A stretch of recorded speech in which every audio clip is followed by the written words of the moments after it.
Good morning and welcome to the Point. It has been another week of constant coverage of the coronavirus here in the state of Michigan. On Wednesday, a big protest in Lansing brought thousands of people in their cars honking and carrying signs protesting the stay-at-home order that Governor Whitmer has issued. The governor, for her part, was in the Romney building as some of those cars were coming by. I went in and asked her what she had to say to the protesters. Governor, I want to return to the protest for just a moment because not since the right to work protest that we saw in 2012 have I seen this kind of a crowd of people here. And I appreciate what you said that the doctors and the hospital workers would tell them. What, if anything, beyond what you've already said about the slow opening back of commerce here in the state, could you tell them to perhaps put them at ease? There was one gentleman who apparently had his own company, and he said 27 years wiped out in 27 days. And I know that there is some help for small businesses, but could you direct them, or could you say something to them that might in some way recognize that there was a lot of grief out there today? Yeah. Oh, you know, I understand that, and I appreciate the spirit of the question, Rick. I think that, I've had a lot of conversations with people that have small businesses who are really struggling. Spent decades building something up and have a lot of people that they employ. They're worried about whether or not they'll still have something. I get that, and I think that one of the important pieces that I'm encouraging business owners to think about right now to start planning. What does safely reopening look like? How does that particular business protect their employees and their customers? Now is the time to throw our energy into planning, because we know that COVID-19 is not going to be gone on April 1st or May 1st or July or June, August 1st. This is a virus that will continue to spread unless we all do our part. And that's why, as we think about re-engaging sectors of our economy, it's going to be really critical that we have confidence that we can do that safely. And that means our ability to test and to trace and to ensure that our hospitals can handle any increases. But we also have to have confidence that these businesses can be conducted in a safe way, and that would be the best way to really start informing how we move forward. The frustration and the pain is real, and the fear is real, and I hate that. Each of these orders has weighed incredibly heavily on me because I know that there are people that are really hurting because of this. I also know that it was absolutely necessary with the path that we are on. Michigan had the third highest number of COVID cases and deaths in the country, and we are not the third biggest state in the country. This is a dramatic, terrible virus that has been, killing people in our state, and that's why we had to be bold. But I would ask that this business owner really start to work through how can reopening safely, what does that look like? And how do we make sure that when we are able to re-engage, that we do so in a way that prevents a second spike? Because I can tell you, as tough as this has been, if we have to come back to this position in a month or two, it'll be absolutely devastating. And so I would ask for that kind of help from the business owner, and I would hope that we can work together on that. Even though the protesters were heard, the governor seemed disinclined to change any of her order. But Senate Majority Leader Mike Shirkey said he has a plan to open up the state. He unveiled that on Thursday. Senator, on Wednesday, we saw thousands of people take to the streets of Lansing in a protest. Some of it was about what they thought was government overreach. Some of it was about the stay-at-home order. Some of it was about being out of work. Some of it was about their own businesses being closed. And it all comes down to a fundamental question of what happens next. How do we get the economy open again? When will that be safe? You and your caucus over in the Senate have been working on that and have come up with something new. Can you tell us about that? Sure. I think that protest was primarily based, Rick, on the fact that people they were having a dearth of hope. They needed some indication to say that we know we had to take some actions, but when is it going to end, and when can we count on that? And that message was not getting through very much, and that caused them to react like they did. Senate Republicans are going to announce today and in more details tomorrow a recommendation to the governor on a process for systematically, surgically, incrementally rolling out the opportunity for people to go back to work safely. And there's no more important word in that definition than the word safely. And we're going to be providing a guideline for a phased approach, and it will include geographic differentiation. It will include an intimate relationship between employers and their responsibility to design safe workplaces, and equal importance on employees and those that are associated with those businesses to practice safe behaviors.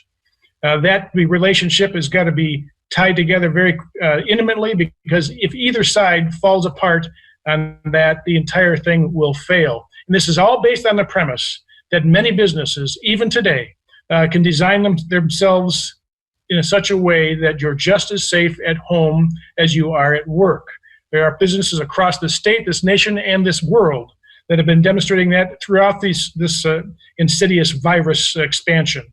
And we're just applying some logic, some science, some public health input to that to make it so we can actually execute it and go systematically out of this process, out of this mud hole that we find ourselves in.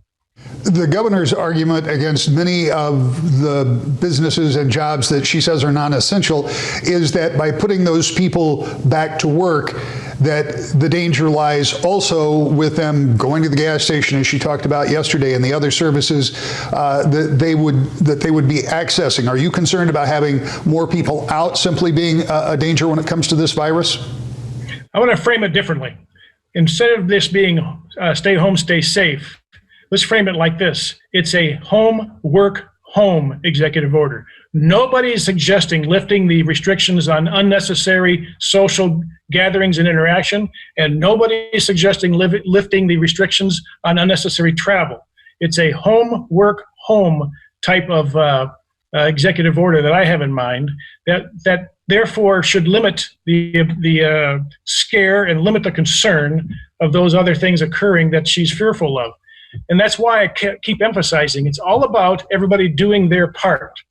And frankly, if we're concerned about people not doing their part, then I'm not sure we'll ever get out of this pickle. I believe people in Michigan and people in this country are ready to own their responsibility, own their part. You know, freedom is messy, Rick.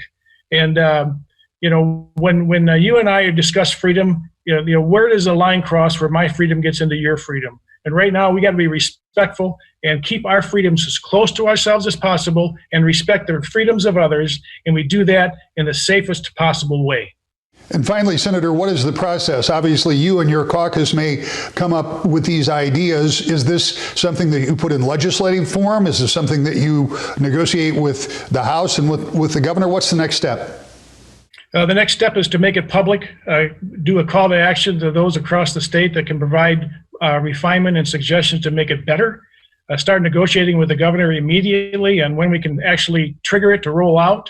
And I'm hoping that some of the early recommendations in our proposal can actually be adopted even as early as next week, and then a target for a April 30th, May 1st kind of incremental rollout. Again, this is all based on the premise that we can be as safe at work as we can at home as long as we're creative and disciplined, and on the fact that nobody's suggesting that we do a wholesale unlocking of the things that aren't related to work. And I believe we got a plan here that it's a recommendation. It's a pretty specific outline. It will require refinement. It will require public health and medical professionals to help us refine some of the parameters that are in it. It's not intended to be a finished document, but it's intended to be a working document so we can all get back to work safely. But Senator Shirkey's plan was not embraced warmly by Democrats. We'll hear from one of his Senate colleagues when we come back.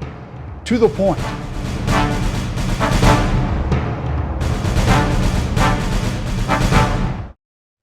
Welcome back to the Point. The next big discussion about the coronavirus pandemic is going to be, how does the state of Michigan reopen for business?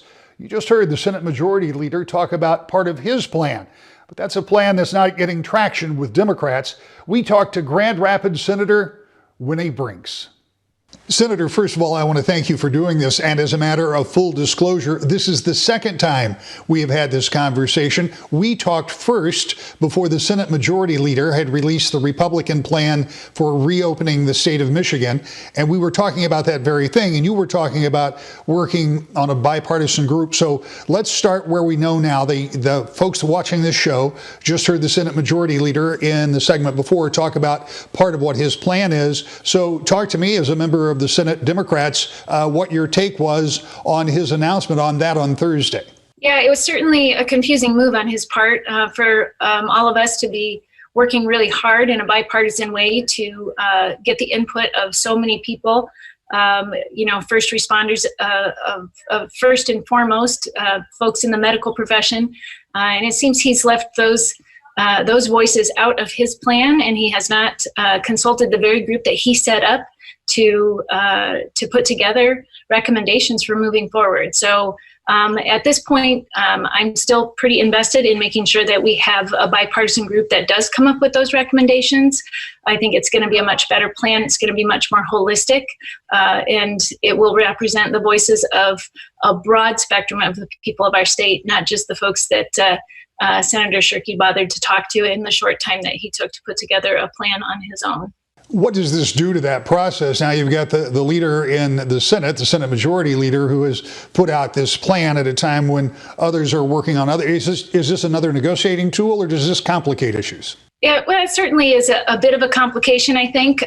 Regardless, we are going to press forward. We all have responsibilities to the people that we serve and to the people of this state.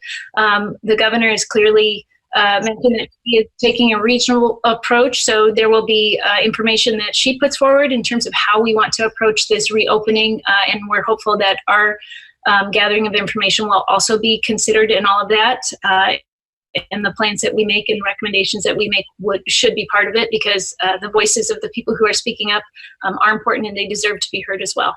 Senator, I talked with the governor about this. I talked with Senator Shirkey about this. I want to ask you, because nobody knows for sure, but we know that this current order ends at the end of the month. We know that in Ohio, Governor DeWine has said he's going to try to start reopening by May 1st. We know other states have extended their stay-at-home order by a considerable period of time. Do you get any sense where we are in Michigan, understanding that there is so much data, so much information that we don't all have pulled together, and we're still trying to figure out, but do you get a sense where we're going to be at the end of the month? It's certainly difficult to put a very specific date on a very specific action at this point, and as frustrating as it is to know that, I think it's really important to remember that this is a global pandemic.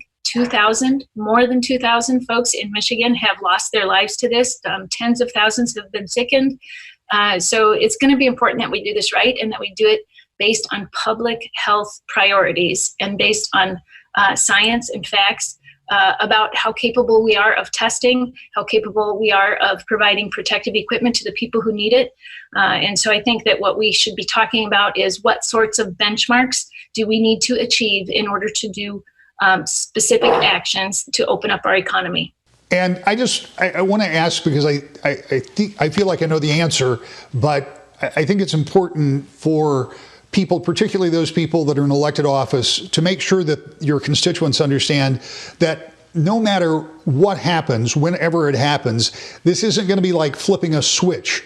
This is going to be a gradual process into returning to whatever the new normal will be, right? Yeah, that's absolutely true. We know that we are going to have to take measures to protect ourselves, certainly for weeks to come and maybe months to come. That doesn't mean we can't do certain activities safely. So that's the question. We will not be this restricted for the unforeseeable future. There is an end to certain restrictions on movement and social activities, but we need to do that in a very smart way. So I want to give people hope. And I want to help them understand that we are taking a really thoughtful approach to this, so that you can have the benefit of knowing how to protect ourselves and expanding our scope of activities in a safe way that protects all of us and everybody that we come in contact with. Let's talk about something, we talked about this too, but we know that the health component of what we're doing right now has got to be the most important thing, because we all want to stay healthy.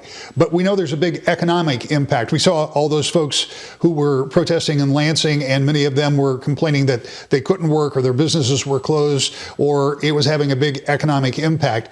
And we know that's the truth, and we know that's of great frustration. But we also know that with all of this business closed down, with so much tax revenue not coming in, that for you and your colleagues, putting together a budget is going to be a challenge. How are you working on that, even though you're not in session in Lansing? Yeah, even though we're not able to meet in person, there's still a lot of activity going on behind the scenes, anticipating the impact to the budget. We do know that it will take a significant hit.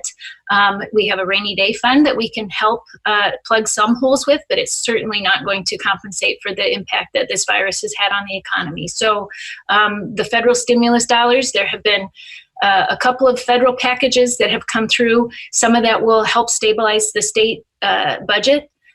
In addition to going directly to our constituents in the forms of assistance and loans for businesses that you've already seen. But there's a lot of questions about exactly how we'll be allowed to use those dollars.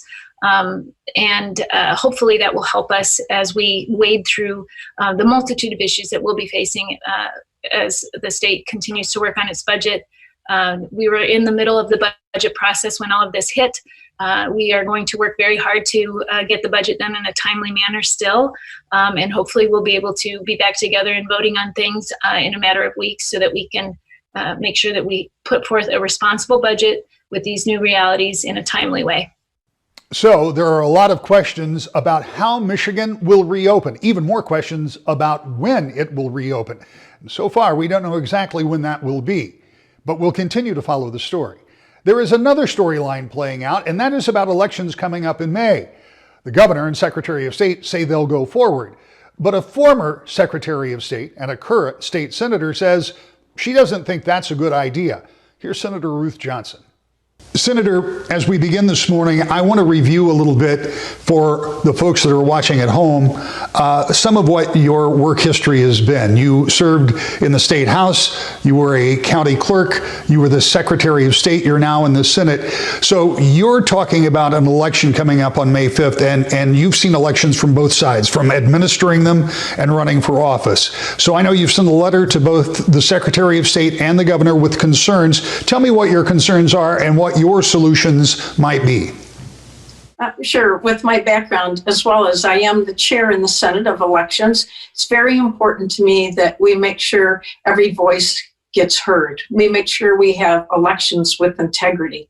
And right now, it's ironic, or I think hypocritical, that the Secretary of State has closed every single meeting down, even one-on-one, to do any of their work until the 14th, until the peak of the pandemic is supposed to have passed, according to the governor. But at the same time, she's making 200 clerks and all their workers, their election workers, which are just truly patriots that work for stipends 2 or 3 times a year, to come in and have a super precinct, one precinct, that's all they can get enough staff for, to work the elections. We know what happened in Chicago when they had election recently. We've had a death and people that have been infected. We know in Wisconsin, where we are patterning after Wisconsin, where you have the one super precinct, and heavily encourage people to vote absentee.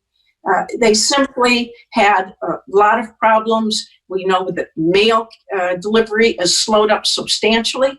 And we have 8 times more COVID in Michigan than they did Wisconsin. And if you look up Wisconsin, you can see the problems. Voters were disenfranchised. Voters were forced to come to the polls and stand in long lines because of these super precincts. It's just not fair. And not moving the May election to the regular August election, it really disenfranchises voters, and it puts people's lives at risk, especially our workers that are average age 72. They're truly patriots, and we owe those folks, and we owe the voters to be able to vote in a system that we know that is safe as can be. And really, at the peak of a pandemic in Michigan, when we can easily move those May elections to August, it really doesn't make sense. And what would your remedy be when we look at this election coming up in early May?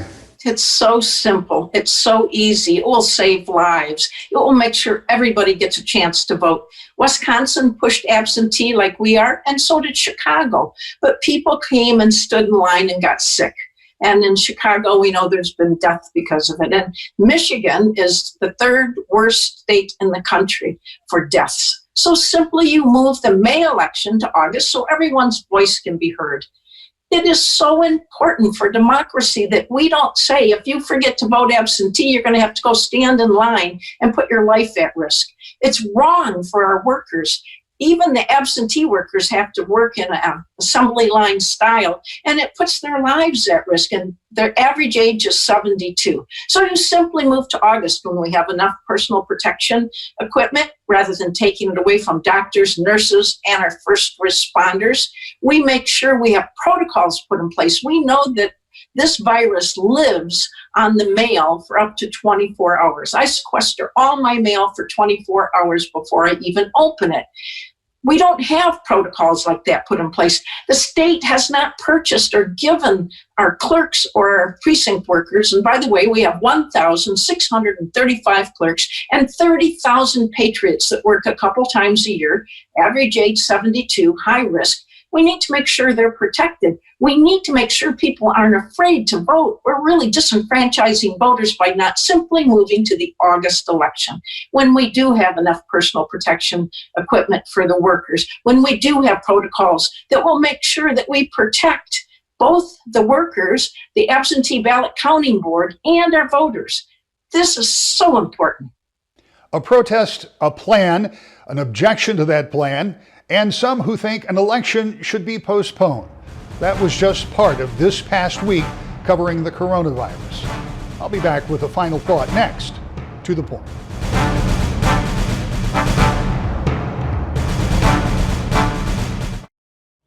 So as we enter another week, are we closer to reopening the state?